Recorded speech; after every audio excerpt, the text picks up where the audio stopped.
নমস্কার বন্ধুরা, ফিরে এলাম আরো একটি নতুন ভিডিও নিয়ে। গত কয়েক মাসের মধ্যে জিও এবং এয়ারটেলের কাছ থেকে প্রায় 2.5 মিলিয়ন ইউজার কেড়ে নেয় বিএসএনএল।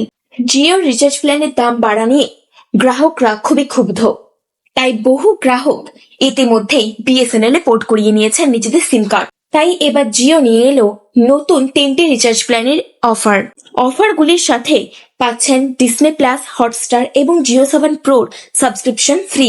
তো এবার দেখে নেওয়া যাক 3টি সেরা রিচার্জ প্ল্যান। প্রথমেই রয়েছে জিওর 1039 টাকার প্রিপেড প্ল্যান, যার মধ্যে আপনারা পেয়ে যাবেন 2 GB data per day, unlimited call 84 দিনের জন্য, এবং সাথে থাকছে প্রতিদিন 100টি করে SMS, এবং তার সাথে G5 সোনি লাইভ কম্বোর সাবস্ক্রিপশনও দেওয়া হবে। এরপর রয়েছে দ্বিতীয় একটি প্ল্যান, যেটা 949 টাকার প্রিপেড প্ল্যান, যেখানে পেয়ে যাবেন আপনি প্রতিদিন 2 GB ডেটা, তার সাথে আনলিমিটেড কল। এই প্ল্যানের বৈধতা 84 দিনের জন্য, সাথে থাকছে ডিসনে প্লাস এবং হটস্টারের সাবস্ক্রিপশন। এবং 3 নম্বর যেই প্ল্যানটি রয়েছে সেটি হলো জিও 329 টাকার প্রিপেড প্ল্যান, যেটা পেয়ে যাবেন আপনি 28 দিনের জন্য, সঙ্গে থাকছে 100টি SMS পার ডে, থাকছে প্রতিদিন 1.5 GB ডেটা পার ডে এবং আনলিমিটেড কল। তো বন্ধুরা, আজকের এই ভিডিওতে আমরা 10টি সেরা রিচার্জ প্ল্যানের কথা বললাম। তো আজকের ভিডিওটি এখানেই শেষ করছি, দেখা হচ্ছে পরবর্তী আরেকটি ভিডিওতে।